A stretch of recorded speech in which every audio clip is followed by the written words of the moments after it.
ज्यांना वाचनाचा छंद, गाव शिवार कथायन वाढवी त्यांचा आनंद. आमच्या चॅनेलला सबस्क्राईब करा आणि व्हिडिओ शेवटपर्यंत पहा. नमस्कार मित्रहो, आजच्या भागात आपण वाचणार आहोत प्रसिद्ध लेखक जी. ए. कुलकर्णी यांची एक कथा, 3 सोनेरी केस. 3 सोनेरी केस. एकदा एक राजा होता. त्याला शिकार करण्याची फार आवड होती. एकदा हरणामागे धावत तो रानात खूप दूर गेला. त्याची वाट चुकली. तो इकडे तिकडे खूप भटकला, परंतु त्याला शहराकडे परत येण्याचा रस्ता काही केल्या मिळेना. आता अंधार वाढू लागला आणि थोड्याच वेळात रात्र पडली. त्यावेळी समोर एक झोपडी दिसताच त्याला हायसे वाटले. त्या झोपडीत एक कोळशेवाला राहत होता. राजा त्याला म्हणाला, जर तू मला शहराकडे जाणारी वाट दाखवशील तर फार उपकार होतील. शिवाय मी तुला चांगले इनाम देखील देईन. कोळशेवाला नम्रपणे म्हणाला, त्याबद्दल इनाम कशाला? मी आताच तुमच्याबरोबर आलो असतो, पण सध्या माझी फार अडचण आहे. माझ्या बायकोचे दिवस भरले आहेत आणि ती सारखी कणत आहे. तिला एकटीला टाकून मी कसा येणार? शिवाय तुम्ही देखील एवढ्या रात्री कुठे जाणार? आजची रात्र तुम्ही माळ्यावर आडवे व्हा, मग सकाळी मी तुम्हाला तुमच्या रस्त्यावर आणून सोडेन. मग राजाने माळ्यावर थोडे गवत पसरले आणि तो आडवा झाला. काही वेळाने खालच्या खोलीत कोळशेवाल्याची बायको बाळंत झाली. गवतावर झोपणे राजाला अगदी नवीन असल्याने त्याला काही केल्यात झोप येईना. मध्यरात्र झाली तेव्हा खालच्या खोलीत फार तेजस्वी प्रकाश आहे असे त्याला दिसले. त्याने फळ्यांच्या फटीमधून निरखून खाली पाहिले. तेथे कोळशेवाला झोपला होता व त्याची बायको श्रमाने बेशुद्ध पडली होती. परंतु मुलाच्या भोवती हातात 3 तेजस्वी पेटलेल्या मेणबत्त्या घेऊन 3 अतिशय वृद्ध स्त्रिया उभ्या होत्या.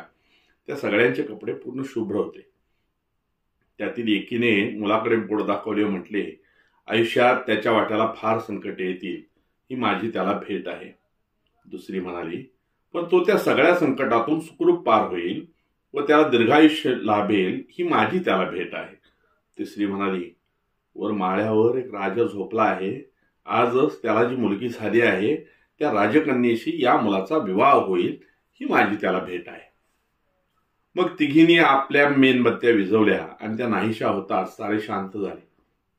त्या 3 स्त्रिया म्हणजे प्रत्येकाचे दैव लिहिणाऱ्या देवता होत्या हे राजाला समजले. पण त्यांचे शब्द ऐकून मात्र त्याला काळजात सुली खुपसल्यासारखे झाले. पुढे जे घडणार आहे ते कसे टाळावे याचा तो सतत विचार करू लागला. त्यामुळे त्याला क्षणभरही झोप मिळाली नाही. पाठ झाली तेव्हा मूल रडू लागले.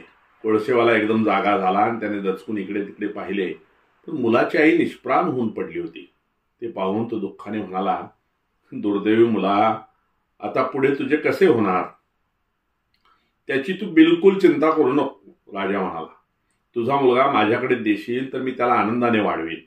शिवाय मी तुला एवढे सोने देईन की नंतर तुला कोळशे करून पोट भरण्याची काहीच गरज वाटणार नाही. महाराज, या गोष्टीला मी कसा नकार देईन? कावड्याला घरटे बांधण्यासाठी द्यावी म्हटले तर माझ्या घरात गवताची काडी मिळणार नाही असे दारिद्र्य. मग माझा मुलगा राजवाड्यात वाढणार हे का मला नको आहे? कोळशेवाला त्यातल्या त्यात समाधान मानत म्हणाला. मुलगा घेऊन जाण्यासाठी एका सेवकाला पाठवण्याचे आश्वासन देऊन राजा शहराकडे परतला.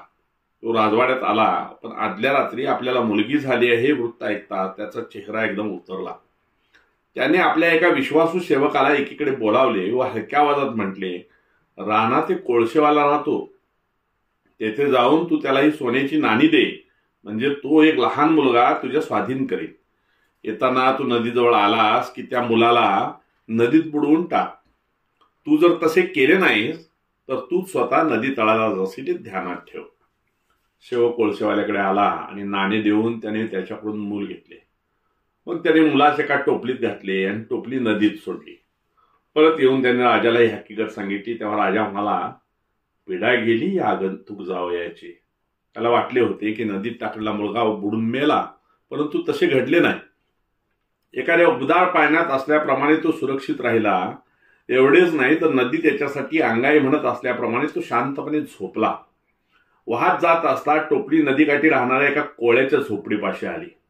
आपली जाळी शिवत कोळी झोपडी समोर बसला होता. टोपली पाहताच त्याने होडी पाण्यात ढकलली तो थोड्याच वेळात ती झोपडीत आणली. तो बायकोला म्हणाला, बघ, तुला मुलगा हवा होता ना, हा आपला मुलगा प्रत्यक्ष नदीनेच अगदी आपल्या उंबऱ्यावर आणून दिला आहे. त्याच्या बायकोला देखील फार आनंद झाला. तिने त्याला पोटच्या मुलाप्रमाणे वाढवले. तो नदीच्या पाण्यावर तरंगत आपल्या झोपडीकडे आला म्हणून तिने त्याचे नाव तरंग ठेवले. मग नदी वाहत राहिली. दिवसामागून रात्री आल्या व पुन्हा दिवस आले गेले. तरंग मोठा होऊन एक अत्यंत देखणा तरुण झाला. एकदा राजा घोड्यावर बसून फिरत एकटाच त्या वाटेने आला. ऊन अतिशय वाढले होते व त्याला तहान लागली होती. त्याने कोळ्याजवळ पाणी मागितले. तेव्हा पुढे येऊन तरंगने त्याला पाण्याचे भांडे दिले. त्याला पाहून राजाला फार विस्मय वाटला. तो म्हणाला, अरे हा पोरगा मोठा देखणा तरतरीत आहे, हा तुझा मुलगा का? हा. म्हटले तर तो आमचा आहे, म्हटले तर नाही, कोळी म्हणाला 20 वर्षापूर्वी तो एका टोपलीतनं नदीवर वाहत आला. दैवाची देणगी म्हणून आम्ही त्याला वाढवलं. नाहीतरी आमच्या घरात रांगत उंबरा ओलांडणारे कुणी नव्हतेच. त्याचे शब्द ऐकताच राजाचे डोळे धुरकटल्यासारखे झाले व चेहरा राखेसारखा झाला. आपण पाण्यात बुडवून टाकण्यास सांगितलेला मुलगा हाच आहे याबद्दल त्याला कसलाच संशय उरला नाही. पण त्याने क्षणभर विचार केला व तो घोड्यावरून उतरला. तो कोळ्याला म्हणाला, हे बघ, मला तात्काळ राजवाड्याकडे एक निरोप पाठवायचा आहे. माझ्याबरोबर सध्या कोणी सेवक नाहीत. तेव्हा तुझा मुलगा माझ्या एवढं काम करील का? हो, यात विचारायचे काय महाराज, तुम्ही आज्ञा करायची, कोळी म्हणाला. मग राजाने राणीच्या नावाने एक पत्र लिहिले. या तरुणाचा तात्काळ वध करावा, तो माझा वैरी आहे. मी येण्याच्या आत हे पोर पडले पाहिजे अशी माझी आज्ञा आहे. मग पत्र बंद करून पत्रावर त्याने आपल्या अंगठीने मोडतप केले व ते तरंग बरोबर पाठवून दिले. तरंग ताबडतोब तिथून निघाला. पण दाट रानातून जाताना त्याची वाट चुकली. सतत हिंडत असता रात्र पडली. तेव्हा त्याला एक म्हातारी भेटली. अशा वेळी तू रानात कुठे चाललायस, तिने विचारले. मी एक पत्र घेऊन राजवाड्याकडे निघालो आहे. कुठे एक वळण चुकलो कोणास ठाऊक, पण वाट सापडत नाही. तुला माहित आहे का एखादी वाट? तरंग म्हणाला, नाही. तरी तू आता रात्री काही राजवाड्यात जाऊन पोहोचणार नाहीसच. ती म्हणाली, आज माझ्या घरी राहा. मी काही तशी परकी नाही. होय नाही करत तरंग तिच्या घरी राहायला तयार झाला व तिच्याबरोबर चालू लागला. थोडा वेळ गेला व त्याला नुकतेच जमिनीतून वर उगवल्याप्रमाणे एक छोटे सुबक घर दिसले. रात्री तो गाढ झोपला असता म्हातारीने त्याचे पत्र घेतले व त्या जागी तसलेच दुसरे पत्र ठेवले. त्यात मजकूर होता, या तरुणाचे राजकन्येशी तात्काळ लग्न लावून द्यावे. हे मी परत येण्याआधी पार पाडले पाहिजे अशी माझी आज्ञा आहे. राणीने ते पत्र वाचले तेव्हा तिला आश्चर्य वाटण्याखेरीज राहिले नाही. पण राजाची आज्ञा मोडण्याचे धैर्य तिच्यात नव्हते. शिवाय असा देखणा तरुण पाहून तिला व राजकन्येला फार आनंद झाला होता. तरंगला देखील राजकन्येचे रूप पाहून हर्ष झाला होता.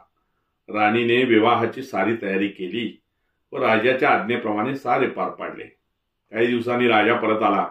त्याला सारी हकीकत समजली. तेव्हा त्याचा संताप अनावर झाला. पण आपलीच तशी आज्ञा होती, मी काय करणार, राणी म्हणाली व तिने त्याला त्याचे पत्र दाखवले. राजाने त्यावरून मोरतप निरखून पाहिले. नंतर त्यांनी तरंगला बोलावणे पाठवले. वाटेत काय काय घडले याविषयी खोदून विचारले. तरंगने सारी हकीकत मनमोकळेपणाने सांगितली. म्हातारीचे वर्णन राजाने ऐकले. तेव्हा त्याचे लग्न राजकन्येशी होईल असे भविष्य 20 वर्षापूर्वी सांगणारी म्हातारी तीच होती. त्याबद्दल त्याला संशय राहिला नाही. त्याने खूप विचार केला पण काहीच उपाय न सुचल्यामुळे तो हताश झाला. तो म्हणाला, जे घडून गेले ते काही आता पुसता येत नाही. तुझा राजकन्येशी विवाह झाला आहे हे खरे, पण जर तुला तिच्याशी संसार करायचा असेल तर विवाह भेट म्हणून तुला सूर्यदेवाचे 3 सोनेरी केस आणावे लागतील. हे काम कधी तरंगकडून होणारच नाही व त्याची कटकट कायमची निघून जाईल अशी राजाची अपेक्षा होती. त्याप्रमाणे तरंग प्रवासाला निघाला. सूर्यदेवाचे 3 सोनेरी केस आणायचे म्हणजे कोणत्या दिशेने प्रवास करायचा हे त्याला काहीच माहीत नव्हते. पण दैवत साथीला असल्याने त्याला खरा रस्ता मिळाला. टेकड्या, डोंगर, नदी, नाले ओलांडत तो निळ्या समुद्राजवळ आला. तेथे किनाऱ्याला एक होडी होती व तिच्या शेजारी होडीवाला उभा होता. होडीवाले, देव तुमचे भले करो, तो म्हणाला. होय, तो तुलाही पाहू, पण तू या बाजूला कुठे निघालास? मी सूर्यदेवाकडे निघालो आहे. मी त्याचे 3 सोनेरी केस आणणार आहे. घोडीवाला आनंदाने म्हणाला, तुझ्यासारखा कुणीतरी या वाटेने येईल म्हणून मी वर्षेच्या वर्ष वाट पाहत आहे. 20 वर्ष मी या ठिकाणी हाडांच्या काड्या करीत आहे, पण मला सोडवायला कुणीच येत नाही. आता तू सूर्यदेवाकडे जातोच आहेस तर माझे काम कर. सूर्यदेवाला माहीत नाही असे काहीच नाही. तेव्हा येथून माझी सुटका कशी केव्हा होणार हे त्याला विचार. तरंगने कबूल केले आणि होडीवाल्याने त्याला पैल तीराव किनाऱ्यावर आणले. नंतर प्रवास करत तरंग एका नगरात आला. ते नगर विशाल होते, पण त्यावर सर्वत्र मृत्यू आणि नाश यांची अवकळा होती. वेशीपाशीच तरंगला एक म्हातारा भेटला. तरंग म्हणाला, देव तुमचे भले करो. तुझेही बाबा भले होऊ दे, पण इकडे तू कुठे चालला आहेस? म्हाताऱ्याने विचारले. तरंगने सांगितल्यावर तो म्हणाला, तुझ्यासारखा कोणीतरी या वाटेने येईल म्हणून आम्ही सगळे डोळ्यात प्राण आणून वाट पाहत आहोत. चल, मी तुला आमच्या राजाकडे घेऊन जातो. तरंग राजाजवळ आल्यावर राजा म्हणाला, तू सूर्यदेवाकडे जातो आहेस तर त्याला आमचा एक प्रश्न विचार. आमच्या राज्यात एक फळझाड होते, त्याला आमर फळे येत होती. अगदी 2 घटकांचा सोबती असलेल्या माणसाने जरी ते फळ खाल्ले तरी तो तात्काळ तरुण व निरोगी होत असे. परंतु गेल्या 20 वर्षात झाडाला एकही फळ आले नाही. आता ती फळे पुन्हा कशी कधी येतील या प्रश्नाचे उत्तर तू आणशील तर मी तुला मोठे इनाम देईन. सूर्यदेवाला तसा प्रश्न विचारण्याचे आश्वासन देऊन तरंग पुढे निघाला. काही दिवसांनी तो आणखी एका नगराजवळ आला. त्याच्या भोवती भयान तटबंदी होती. ती आतील नागरिकांचे संरक्षण करण्यापेक्षा त्यांना बंदिस्त करण्यासाठी बांधली होती असा भास निर्माण होत होता. त्याने आत पाऊल टाकले तेव्हा आपण एका स्मशानात तर आलो नाही ना असे त्याला वाटले. तेथील प्रासादांचे मनोरे खचून खाली पडले होते. घरांच्या भिंती कोसळल्या होत्या व राजमार्गावर खळगे दिसत होते. तरंग पुढे आला तेव्हा त्याला एक म्हातारा दिसला. त्याच्या डोळ्यातून सतत अश्रू वाहत होते, कारण तो एक लहान प्रेत जमिनीत पुरत होता. तरंग त्याच्यापाशी गेला व त्याला काही मदत हवी का म्हणून विचारू लागला. म्हाताऱ्याने मान हलवल्याने म्हटले, आता आम्हाला मदत दैवाचीच. माझ्या मुलाला मी याच हाताने पुरले, आज त्याच्या मुलाला मी पुरत आहे. तू येथे नौका दिसतोस, तू इकडे कुणीकडे निघाला आहेस? मग तरंगने त्याला सूर्यदेवाविषयी सांगताच म्हातारा म्हणाला, जर तू याद आला असतास तर आम्ही धन्य झालो असतो. चल, मी तुला आमच्या राजाकडे घेऊन जातो. तरंग राजासमोर येऊन उभा राहिला. तेव्हा आवेगामुळे काही वेळ राजाला बोलवेना. अखेर मोठ्या कष्टाने तो स्वतःला सावरत म्हणाला, तू कसाही सूर्यदेवाकडे जातोच आहेस तर आमचे काम कर. 20 वर्षापूर्वी आमचे राज्य अत्यंत वैभवशाली होते. आमचे प्रजाजन धर्मनिष्ठ, नीतिमान आणि कर्तव्य तत्पर होते. येथील मंदिरात आपोआप अखंड तेवत असलेल्या निळ्या ज्योतीचा रत्नदीप पाहायला फार दूर देशाहून प्रवासी आहेत. पण नंतर काय झाले कोणास ठाऊक. देवीच्या डोळ्यातून अश्रू पाजरू लागले. ती निळी ज्योत विझली. राज्यातील सारेच दीप कायमचे मालवले गेले. निळ्या ज्योतीच्या जागी राक्षसाच्या जिभेप्रमाणे लाल ज्योत आली आहे. तिच्यावरून इतर दीप लावता येत नाहीत. तिच्यापासून कुणाला ऊब अगर प्रकाश मिळत नाही. आता राज्यात सारे जोपराटे झाले आहे. बाल व तरुण वृद्धांच्या आधी मरतात. स्त्रियात शालीनता उरली नाही आणि त्यांना भर बाजारात अंग प्रत्यंग दाखवायला शरम वाटत नाही. त्यांना आई होणे ओझ्यासारखे वाटू लागले आहे. मंदिरात जुगाऱ्यांचे घोळके दिसू लागले. राज्यसभेत जेथे महान योद्धेच पंडित शोभले तिथे आता खट, वीट, नट आणि भाट यांच्या पावलांची मलिनता उमटू लागली. मुडांच्या हाती सत्ता गेली आणि ज्ञानीजनांना कळपदीट घोडमाणसांपुढे लाचारी पत्करावी लागली. दिवसाढोळ्या घोबडांचे तवे राजवाड्याच्या भिंतीवर बसू लागले. गरुडाला विहिरीच्या तळाशी घरटे बांधण्याची पाळी आली आणि त्या ठिकाणी देखील किडामुंगी त्याच्यावर बिनदिक्कत तुटून पडू लागली. तेव्हा आमच्या राज्यातील ती भाग्यतेज ज्योत कशामुळे विझली हे तू सूर्यदेवाला विचार. त्याच्या शोकाने तरंग देखील खिन्न झाला. त्याने आश्वासन दिले व तो घाईघाईने त्या मरत चाललेल्या राज्यातून बाहेर पडला. अनेक दिवस त्याचा प्रवास तसाच चालू राहिला. नंतर तो एका घनदाट अरण्यात आला. त्यात मध्यभागी हिरवी मखमल पसरल्याप्रमाणे गवताळ सपाट प्रदेश होता.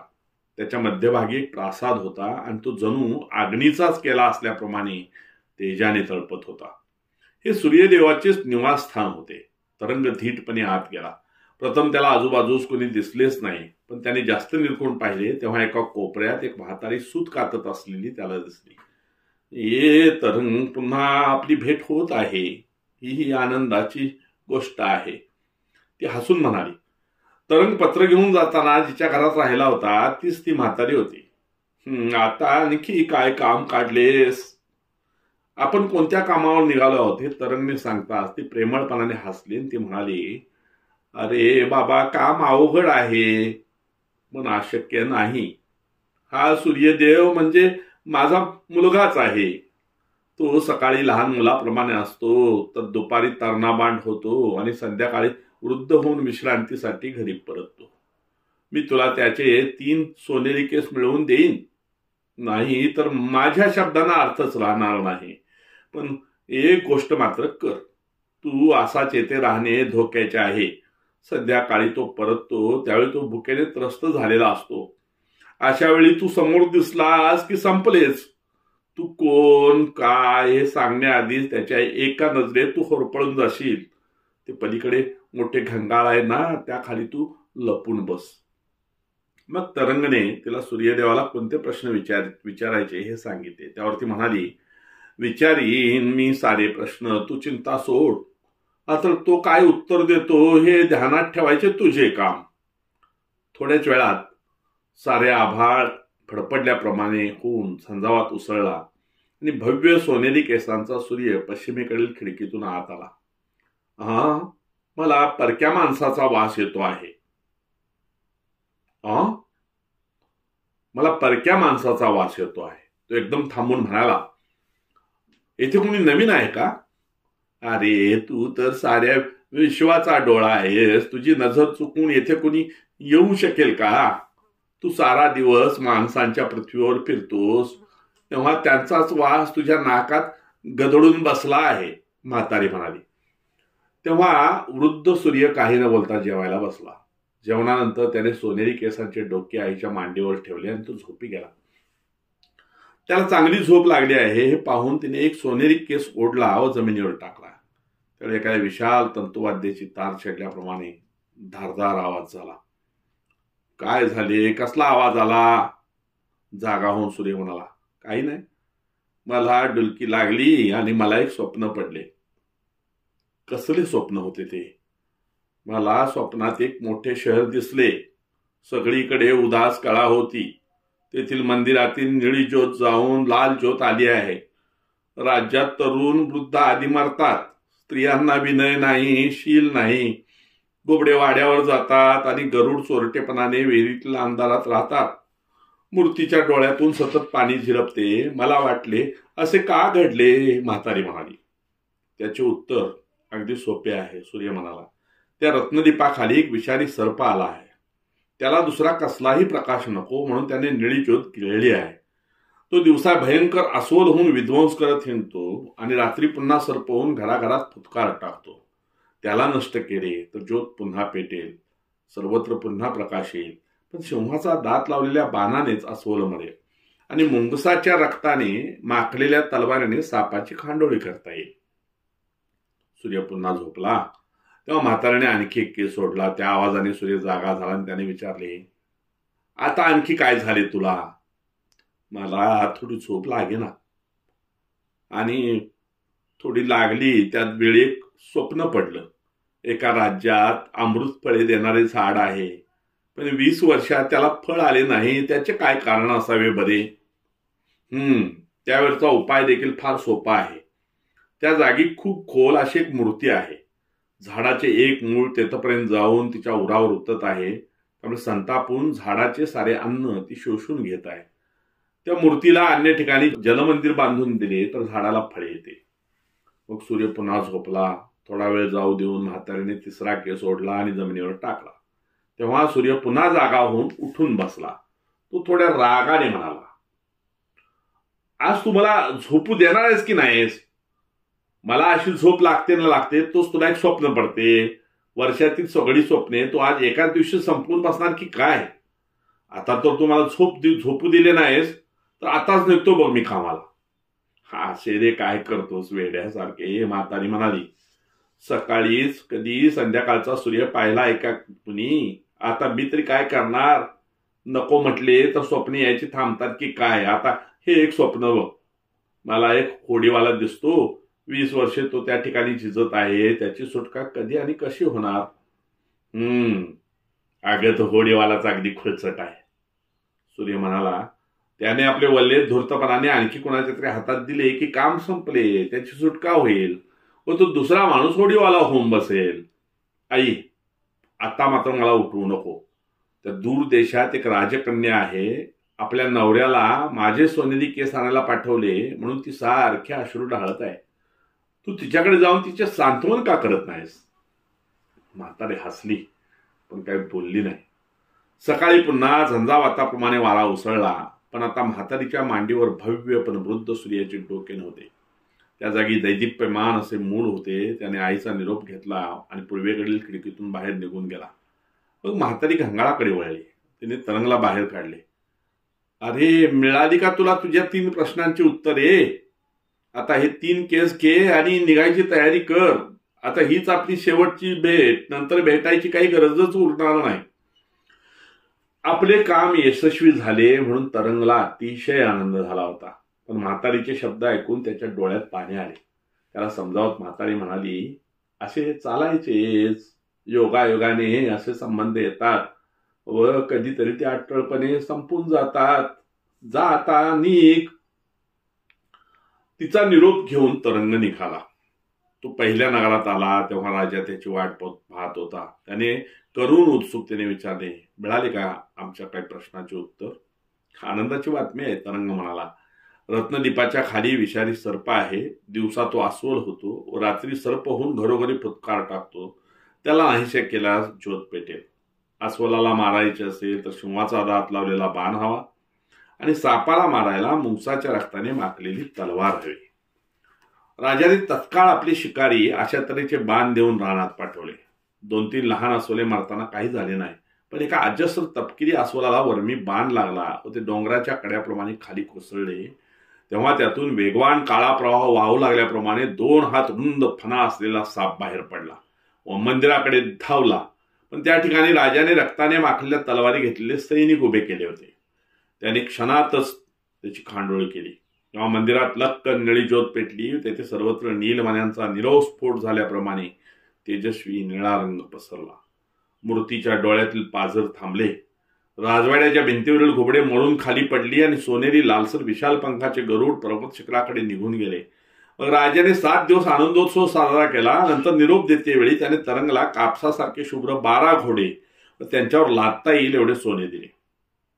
दुसऱ्या नगराजवळ तरंग येताच तेथील राजा त्याला सामोरा आला. त्याने काही विचारायच्या आधीच तरंग म्हणाला, आनंदाचेच वृत्त.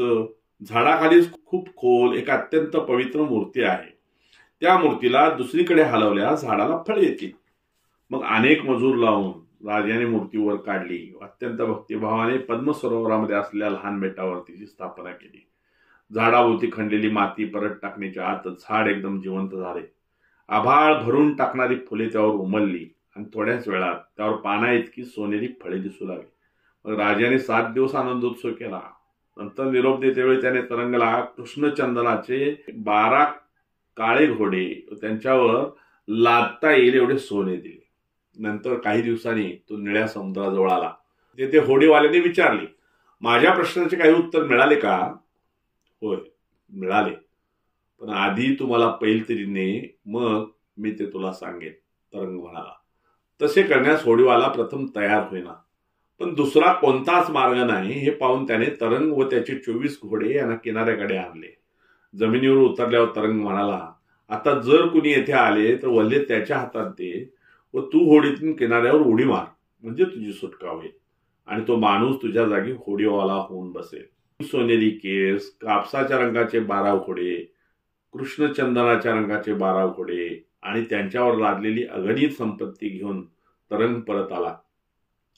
त्याचे वैभव पाहून राजा बावरून गेला, पण ते 3 सोनेरी केस सूर्यदेवाचेच आहेत यावर त्याचा विश्वास बसेना. राजकन्येच्या डोळ्यातले अश्रू थांबले नाहीत, पण यावेळी ते आनंदाचे होते. तरंगने आपली हकीकत सांगताच राजा तुच्छतेने म्हणाला, तारुण्य देणारी फळे, सतत येणारा आनंदादीप, हे काही खरे वाटत नाही. पण तो स्वतःशी म्हणाला, म्हणजे वार्धक्यात मी एक फळ खाल्ले तरी पुन्हा तरुण होईल. रत्नदीपावर पेटवलेली ज्योत येथे आणली की राज्यात स्वर्गच निर्माण होईल. छट, मला देखील या प्रवासाला गेले पाहिजे. कुणास ठाऊक, येताना आम्ही 100 फळे आणि 24 घोडे मिरवताने. राजाने कुणाला न सांगता दुसऱ्याच दिवशी प्रवासाला जाण्याची तयारी केली. त्या गोष्टीला अनेक वर्षे झाली, पण अद्याप तरी राजा आपला प्रवास संपवून परत आलेला नाही. कदाचित तो हुडीवाला होऊन अजूनही ऐल तीर पैल तीर करत राहिला असेल. धन्यवाद.